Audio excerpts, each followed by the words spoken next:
Hello everyone, I'm Peter McPartlin, co-founder of the Indie List, Ireland's leading platform for freelance and contract talent in the marketing sector. It's a pleasure to welcome you to the latest in our series of free marketing webinars in collaboration with businessplus.ie, the go-to channel for SMEs in Ireland. We know that the pace of change in business, especially for marketeers, continues to accelerate. Keeping up with new trends, tech advancements and increased competition can feel overwhelming, leaving little time to step back and plan your next move. That's why we've created this free webinar series, Future-Proofing Your Marketing Strategy for 2025. Across these short sessions, we'll explore actionable insights designed to help you stay ahead with a focus on key themes such as consumer behaviour, creativity and content. Today's session is very timely as it focuses on the behaviour and mood of Irish consumers following the recent budget, but also in advance of the forthcoming general election. Most of Ireland's top-line indicators show that we're still one of the better performing nations economically. A generous giveaway budget and almost full employment has not helped what people are feeling. There's a huge degree of post-COVID disgruntlement out there, driven by a range of factors, not least perceived inflation and the housing crisis. So what do companies need to be aware of and focus on for growth in 2025?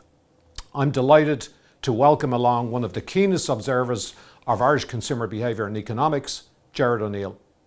Gerard leads the strategic consulting practice in one of Ireland's most respected market research companies, Amárach. They have recently produced the 10th annual Consumer Experience Survey, which measures consumer attitudes towards 150 brands and services companies in Ireland. He's a graduate of the London School of Economics and a director of AMRO, the Association of Irish Market Research Organisations. And Gerard is also a regular commentator and contributor on Irish consumers and the economy. Gerard, you're very welcome. Hello everyone. I want to talk to you about prospects for Irish consumers going into 2025 and to provide some context for your planning, your thinking, your sales forecasting for next year and indeed opportunities beyond that. I want to talk about the things that we see happening in Amárach in terms of the drivers of consumer behaviour and consumer sentiment in particular, medium as well as long term. One of the big issues that we see at the moment is that there's a sense in which the Irish consumer has lost their mojo. It's as if all the indicators that say we should be experiencing a buoyant, booming, growing economy appear to be missing or appear to be not influencing how the consumer actually behaves. And it's not just in Ireland, I might say. In fact, if you talk to economists around the world, especially in Europe or in North America, it's almost as if they've become psychotherapists. Well, what do I mean by that? Here's a nice quote from a technical publication by the European Commission economists from earlier this year. And this is a quote from the conclusion of it. It says, measurable economic variables, things like GDP and unemployment and all of that, fail to fully explain the low consumer sentiment over the past year. They're talking about low across Europe, by the way.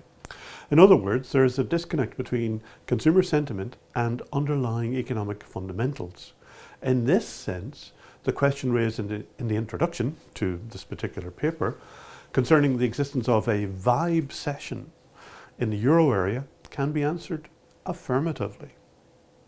In other words, there's some disconnect happening in terms of not just Irish consumers, but European consumers, the macroeconomic headlines versus their own micro realities on the ground in terms of how they spend or don't spend their money. So there's more than a vibe session going on. We see it, for example, in the most recent research from the central bank here in Ireland. This particular data in this chart shows the forecast for real and nominal consumer spending over the next couple of years. The lighter bar chart is for consumer spending including inflation, and of course the darker bar chart is when you take out inflation. That's that real underlying volume of spending. The point of the chart is that if you look forward, we're barely tipping along at the traditional historic past 20 years average for both real and nominal consumer spending. In other words, we're not getting the kind of growth that might have been anticipated in the context of falling interest rates, falling inflation, low unemployment, buoyant public sector spending, etc. And this has some implications. I mean, first of all, the good news is that looking at that chart and other forecasts, the Irish consumer spending outlook is for growth. We're going to see growing spending, and it looks set to continue growing into the medium term next year, the year after. But the bad news is that the rate of growth is slowing down, which indicates a degree of market maturity, but also points to some headwinds from domestic and international sources. We'll talk about some of those later. However, a lower or slower consumer spending growth environment will put more pressure on market share for established businesses and will certainly raise the bar for new entrants seeking to enter established markets who are facing maybe a more intense competition for that slower growing pie of consumer spending. And I guess in that context, brand strategy will remain key to securing future growth ambitions. But brands will have to work harder, especially to justify price premia, especially when consumers are much more sensitive about inflation. We'll talk a little bit more about that.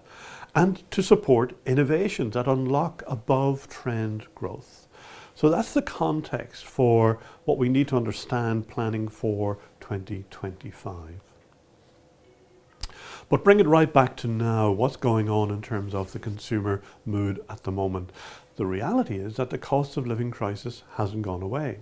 We've been tracking reactions to the cost of living crisis since 2022, when we had the oil price shock earlier in the year as a result of the invasion in Ukraine. And some of the things that we see happening, for example, level of agreement with statements like, I've started cutting back on things I can do without to save money. It's fallen back from last year, but it's still over 7 in 10 adults agreeing with that statement. I've stopped buying certain brands that I used to buy because they're too expensive now. Again, it's fallen back from the peak last year in 2023, but it's still over 7 in 10 consumers agreeing with that statement. I find I have very little money to spare these days after I pay all my bills, your rent, your mortgage, your energy costs, insurance costs. Again, over 7 in 10 adults agree with that statement.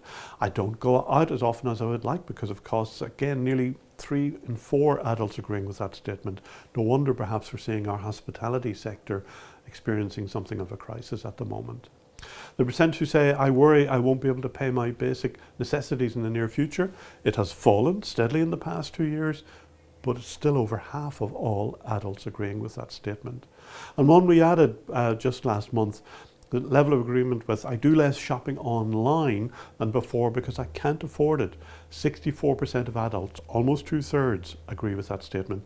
And in fact, among women aged 35 to 54, it's over 3/4 agree with that statement. So we're even seeing the e-commerce online shopping space coming under pressure in the context of the cost of living legacy. And we see some other indicators, and this from our most recent research. A lot of evidence consumers are still struggling to make ends meet. 82% of Irish adults disagree with the statement, my income is rising faster than inflation at the moment. Even though the headlines tell us the inflation rate is falling, wages and salaries are growing, maybe faster than inflation at the moment, 82% of people don't feel that. The vibe session again. 58% of adults agree that I seem to be paying a lot more in tax recently. Again, despite the recent budget giveaways, some of which still have to land, of course. But despite that, the vibe is still, I'm paying a lot in tax. And in fact, men under 35 more likely to agree with that statement, 73%. 43% of adults agree, I worry about the level of debts that I have. Men 35 to 54 more likely to agree with that, 55%. And 67%, over 2/3 of adults in Ireland, disagree with the statement, the economic outlook for Ireland makes me more relaxed about spending. So again, that Euro-wide disconnect between the macro numbers, which are all very positive, and the micro realities on the ground, which are much more cautious, even negative. And again, we see women 35 to 54 much more likely to disagree with that statement at 84%, a key cohort, of course, for particularly a lot of the FMCG brands, supermarkets, etc. And there are wider concerns. I mean, even just some evidence of the way in which people are trying to deal with some of the pressures that they're experiencing at the moment. 40% of adults agree with the statement, I regularly give money to other family members and relations to help them with financial issues. Men under 35 actually more likely to agree with that statement. Other indicators. Nearly 8 in 10 adults in Ireland agree that it seems there's a lot more inequality between the rich and the poor in Ireland than before. And women, again, much more likely in certain age groups to agree with that statement. And even indicators like the pressures that people associate with immigration. 74% agree with the statement, I worry about the impact of immigration on the housing market at the moment. And again, women over 55, much more likely to agree with that statement. All of these provide a context that says that despite the headlines, despite the positive mood music around our macroeconomic performance going into 2025, it's not showing up as much as you would think in terms of consumer sentiment, intentions and behaviours. But maybe there's a bigger picture again around all of this. We need to think beyond vibes, beyond consumer sentiment and all of that, important as it is in the short run. A lot of the research we do at Amárach, certainly gone back over recent years, has tried to map out some of these longer term, bigger picture drivers of change. Let me give you a sense of just some of the shifts taking place in the consumer zeitgeist in 2024 and certainly in 2025. For example, 72% of all adults in Ireland agree that I'm at a stage in life that I'm just less interested in buying stuff. I used to enjoy buying. Women over 55 more likely to agree with that statement. Nearly 2/3 of adults in Ireland agree with the statement, I feel I have enough stuff these days and I'm more interested in paying for new experiences instead. Again, older men more likely to actually not agree with that but have a different point of view. 72% of adults in Ireland agree I'm trying to live a more sustainable lifestyle now than in the past. And we see this, by the way, showing up in a lot of other research that we're doing.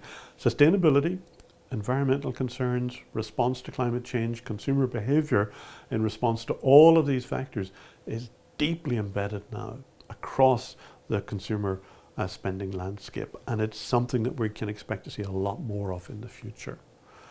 And 80% of adults agree that I'm more conscious about what I eat and its impact on my health. Men aged 35 to 54 more likely to agree with that statement. All of this points to bigger picture drivers of sentiment, behaviour and spending patterns that we really need to understand and to factor into forecasts for business and consumer markets in 2025. And there are a couple of really interesting underlying shifts in the zeitgeist that we're tracking and have done quite a lot of research on recently.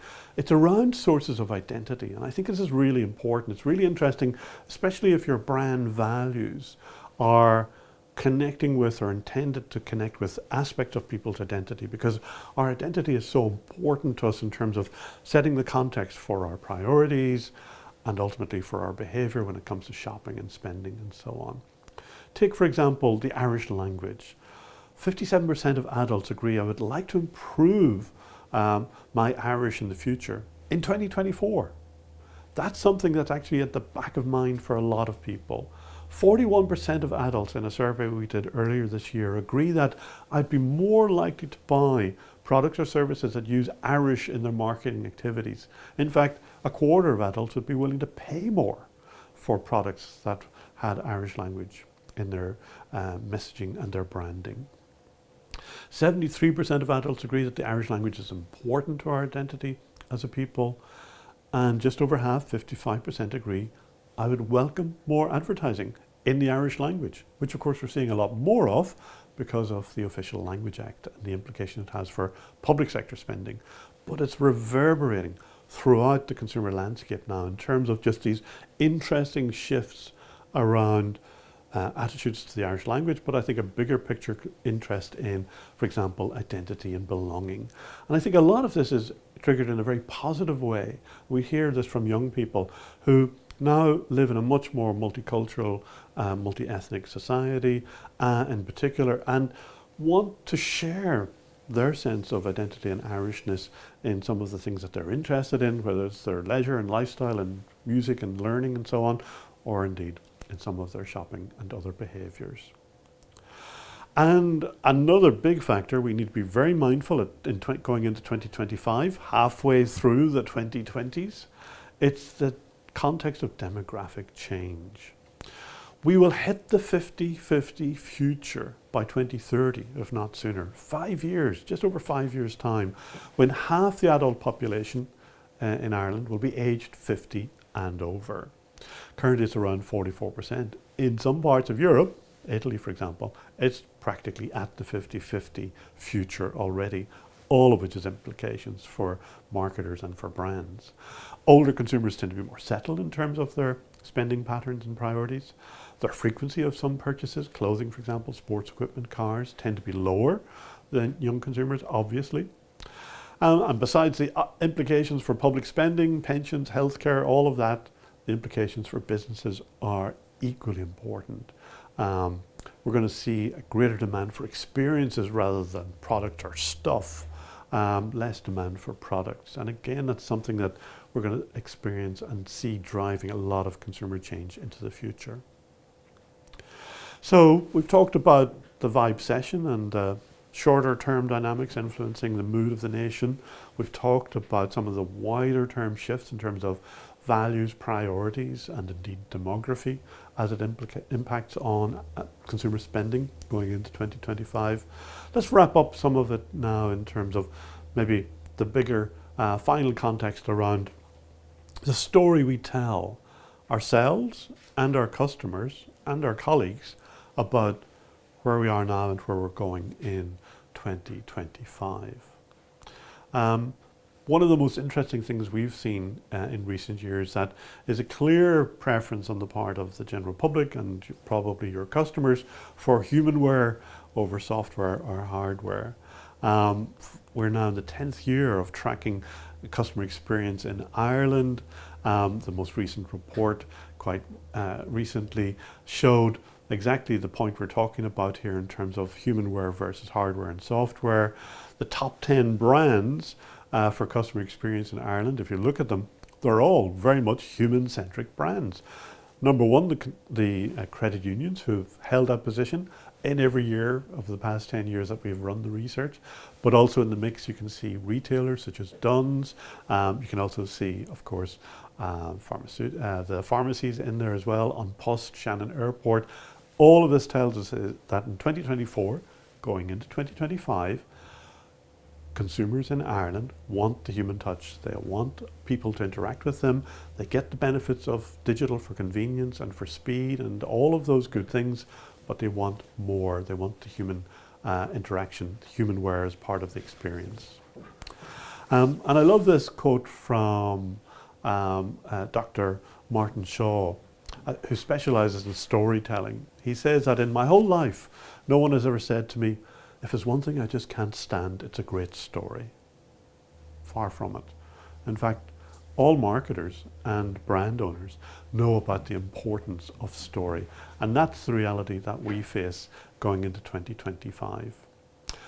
So getting from where we are now in the midst of a vibe session to where you want to get to a successful outcome in 2025, what do we need to do? What do we need to focus on?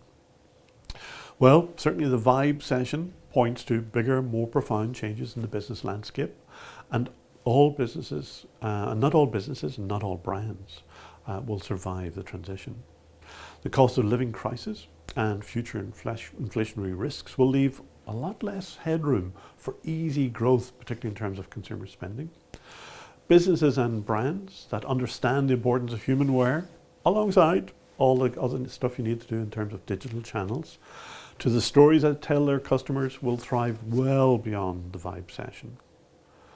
And I guess in the meantime, it's really important in terms of your planning, your strategy, your sales and your marketing and your branding to focus on your pricing strategy and the brand price trade-off and on innovation to win more than your fair share of a pie that isn't going to grow like it has done before. Thank you. Gerard, thank you for that great presentation, as always. Interested just to probe a little bit more about this disconnect that's there between Irish consumers and the fundamentals that we all keep hearing about of how great the economy is doing relative to our European neighbours. So just maybe explore that a little bit more. Where is that coming from? What's driving this kind of disconnect? So one of the things to be understood about the vibe session, as it's called, is that there's a bit of a longer context for it, starting with COVID. So we're 5 years down the road, or nearly 5 years down the road from COVID happening. That left a legacy that impacted on a lot of different things in terms of people's priorities, but also their choices, their financial circumstances, for example. And then we went straight into, felt like we went straight into a cost of living crisis, obviously with Russia invading Ukraine, February 2022. So people have been through a series of disruptions in terms of how it's manifesting in their lives, how it's manifesting in their wages and salaries and bank accounts. And I think that kind of has left a legacy of anxiety, maybe even a legacy of distrust or uncertainty that has impacted on the willingness to be a bit more expansive in terms of spending, borrowing, and those kind of things. And probably has been exacerbated by aspects of social media, which particularly for most people under 35, and certainly most people under 45, is almost the exclusive source of their view of the world. The vibe session, I mean, it's a phrase that we've heard before. It's come out, I think, from the States. So the vibe session is not unique to Ireland. I mean, we're hearing about it in other countries. How do we rank in terms of the relative levels of negativity around our own kind of personal circumstances versus our European neighbours, America, obviously, which is facing into a really crucial election at the moment? Yeah. Certainly, we have seen the same pattern of relatively weak consumer spending, weak borrowing, in the context of relatively benign macroeconomic headlines. So it's not exclusive to Ireland, as you said. I think also the interesting thing is the Irish economy is doing quite well at the moment. I mean, relative, again, to Europe or certainly the UK, you would look at what's happening in Ireland. We only saw it in the recent budget with the huge surplus the government had to spend. If anything, we're even more out of whack in that the mood is the context of a negative mood versus a very benign economic environment is quite unusual. Now, if we have a relatively calm transition into 2025, if there isn't any geopolitical interruption globally, then maybe that gap between the macroeconomics and the mood will close, and that could unlock significant upside increases in consumer spending that are not factored in at the moment. Sure. But you touched in your presentation that there are going to be particular sectors that might benefit more than others. So you talk about this kind of focus more amongst certain consumers amongst things like sustainability, experiences over products and services and so on. Just maybe expand on that. So where would you see opportunities for certain types of businesses to grow in that type of environment? I think there are three key areas for growth at the moment, and some of them overlap. First one is sustainability. We're seeing really profound changes in consumer behaviour and sentiment about sustainability. A good example is the return scheme, which didn't exist this time last year. And now over 3/4 of the population Yeah. are participating in a You regular can see it in basis. queues at supermarkets. Exactly. So where did that come from? So Yeah. that's a behavioural pattern that emerged very quickly. Now, of course, there's an economic and financial incentive for doing it, but it's driving a shift in mood about sustainability as well, a very positive one. We've lots of research on that.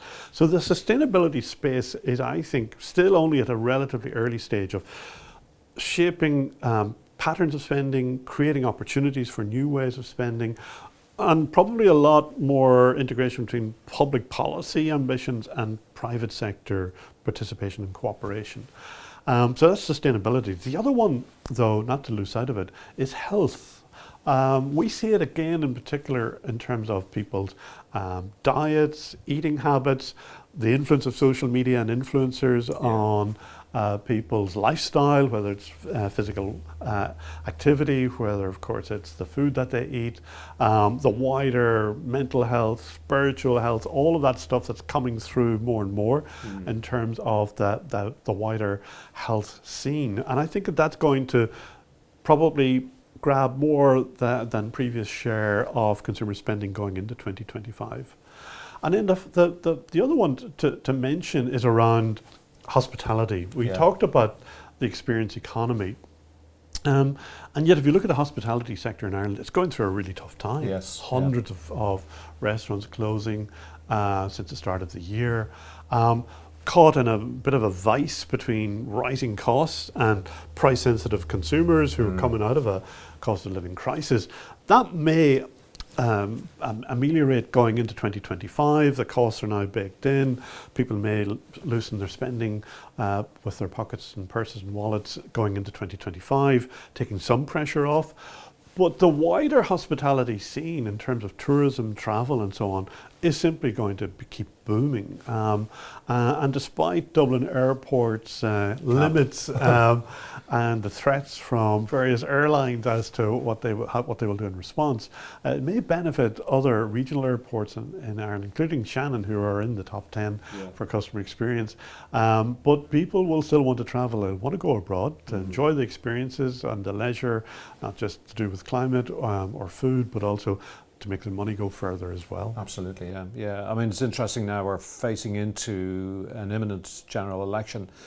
What impact, if any, do you see that having? Is that going to maybe unlock or maybe change that kind of vibe session once people know that there's some certainty about what the makeup of the next government is going to be, or if there's going to be a change of government? Do you see that having a major impact, or is it going to be more of the same? In terms of the public mood, that is, yeah. Honestly, I don't think it will have much impact. Yeah. I think a guess from most pundits is that we'll have something of the same configuration emerging after the general election in Ireland. It's maybe a little less contested or certainly a lot less polarised than in the UK, or in the US, or even in the UK recently. So I don't think it will have a negative impact on consumer sentiment. But as for whether it'll have a positive impact, probably not. Though, again, the current government's commitments around tax reductions and so on will all kick in next year after the election has happened. Whether a new government reverses or changes those remains to be seen, but it's highly unlikely at the moment. Yes, yeah. And obviously there's a housing crisis that's not going to go away regardless of who's in power. Just talk to me finally then about some of the things that companies or enterprises need to look at, because you talk about a kind of a low growth economy. That price rises might be more difficult to push through in the way they might have been easier in the past. What are the things that companies, again, need to be focusing on to maybe drive some growth into their business for 2025? I think it all comes back to the basics around branding, creativity and best practice marketing. The reality around brands is that if they don't justify a price premium, then what's the point in investing in the brand? Sure. And I think that's a big challenge for a lot of brand owners, certainly in sectors like consumer goods, who are coming under a lot of pressure from retailers and others to divert what would be kind of above the line brand investment into in-store retail marketing and so on. But for other organizations, other sectors, whether it's financial services, whether it's travel, whether it's healthcare or any of those others that we've talked about, brand is going to be critical. Invest in your brand to protect and justify the price premia you have relative to a lot of own-label, low-cost entrants who will be trying to eat your lunch in 2025. So invest in brand, but alongside of that, also invest in customer experience, because as we've seen in our research, those brands that have the right level of human touch, it's not to be Luddite about it, it's not about forget digital, of course you can't forget digital, but make sure that your customers can talk to a human operative whenever is required, whatever sector you're in, and make sure to put your own people out front in terms of your customer experience, your brand, and the story you tell your customers going into 2025. This reminds me of a famous advertising slogan by a well-known supermarket that's now since gone. You'll come for the prices and stay for the service. Yeah, and that's hopefully never that a will truer continue. word was spoken. Yeah, Gerard O'Neill, thank you very much. That was a great presentation. Thank you everybody for tuning in today. If you'd like to see more in this series of webinars, we have two that you would be interested in looking back on, and they are the use cases for Gen AI in your marketing, but also creative thinking and how that can be employed to create a competitive advantage. That's all for me. Tune in again and mind yourselves.